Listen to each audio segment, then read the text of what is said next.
Hello bachcho, let's read out the questions. The question says an ideal gas A and a real gas B have their volumes increased from V to twice of V under isothermal conditions. The increase in internal energy. साहब हमसे बोला जा रहा है कि दो तरीके की गैस है, एक आइडियल है, ठीक है, the A1 is ideal gas and B is the real gas. अब दोनों को एक्सपांड किया जा रहा है for the volumes V to twice of V under the thermal conditions. So हमें increase in internal energy के बारे में यहाँ पर रिलेशन फाइंड करना है.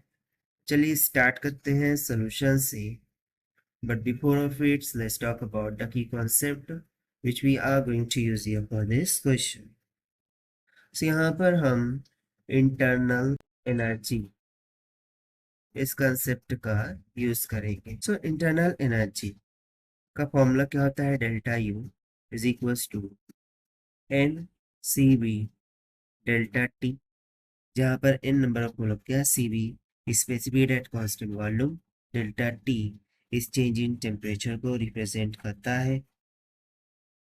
साथ ही साथ first law of thermodynamics state that the amount of weight given to the system is equals to the change in internal energy plus amount of work done होता है.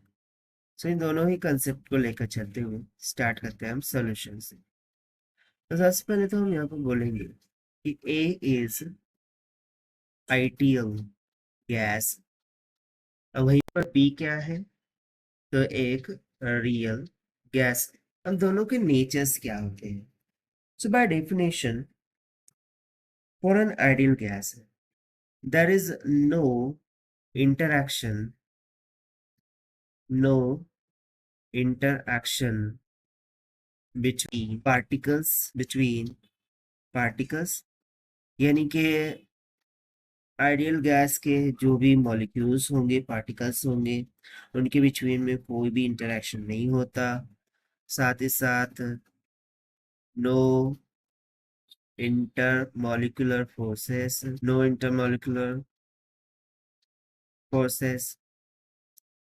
So pressure change at constant temperature does not change the internal energy, and that is why the internal energy for the ideal gas will be equals to 0.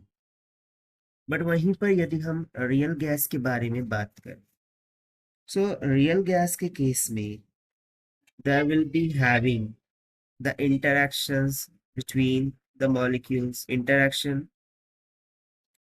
between particles के between में interactions होता है. साथ ही साथ there will be having intermolecular forces exerting between them. चूंकि intermolecular forces भी है, इंटरमोलिकुलर अट्रैक्शंस भी है. So this is only happen when the pressure will be low. So low pressure, it is only happen at low pressure and high temperature.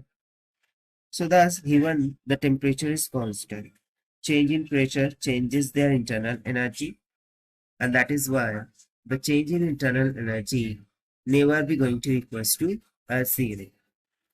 So इस concept का use करते हुए from the first law of thermodynamics, del u is equals to क्या होता है, del q equals to del u plus में del डब्ल्यू होता है. सो यदि आइडियल गैस के केस में डेल यू जीरो हो चुका है, तो हम सिंपली बोल सकते हैं कि आइडियल गैस के केस में the amount of heat absorbed is equals to work done. But real gas के केस में हमें del q is equals to del u plus में डेल डब्ल्यू इस तरीके से ही मिलेंगे. सो आइडियल गैस और real gas, both of them having the volume which is increasing from V to twice of V under the isothermal condition. ठीक है, ऐसा हमें बोला गया था, under the isothermal conditions. So the increase in internal energy, the increase in internal energy will be more for B than A। ऐसा क्यों? क्योंकि B एक रियल गैस है और रियल गैस होने के कारण से उनके जो पार्टिकल्स होते हैं उनके बिटवीन में इंटरमोलिकुलर फोर्सेस होती है और उस वजह से प्रेशर लो होता है, टेम्परेचर आता है। और यदि कि टेम्परेचर कांस्टेंट हो भी तो चेंज इन प्रेशर क्या होता है, उनकी इंटरनल एनर्जी को जीरो नहीं कर पाता। और वहीं पर आइडियल गैस के केस में जैसे कि हम चेंज इन इंटरनल एनर्जी का फॉर्मूला यूज करें, दैट इज डेल्टा यू, तो इट इज इक्वल टू क्या होता है, सी बाई डेल्टा टी।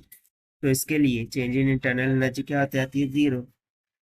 तो इस वजह से जो आइसोथर्मल कंडीशन में यदि वॉल्यूम चेंज भी हो रहे हो, सो internal energy of A will become less than to internal energy of P। Got it? क्योंकि आइडियल केस में वो जीरो हो जाएंगे, बल्कि रियल गैस के केस में वो जीरो नहीं होगा। तो ऑब्वियसली इस बिना पर भी हम बोल सकते हैं कि internal energy will be greater than in the case b than a. So इस कंसेप्ट के अकॉर्डिंग यदि हम ऑप्शन चेक करें, तो यहाँ पर देखिए क्या हो रहा है, मोर फॉर बी दैन ए, इसको हम अंडरलाइन करेंगे। सो उसके according the increase in internal energy of B will be more than that of A, yani ki option C is going to be correct. So this is the required solution. I hope you understood it well. Best of luck. Thank you.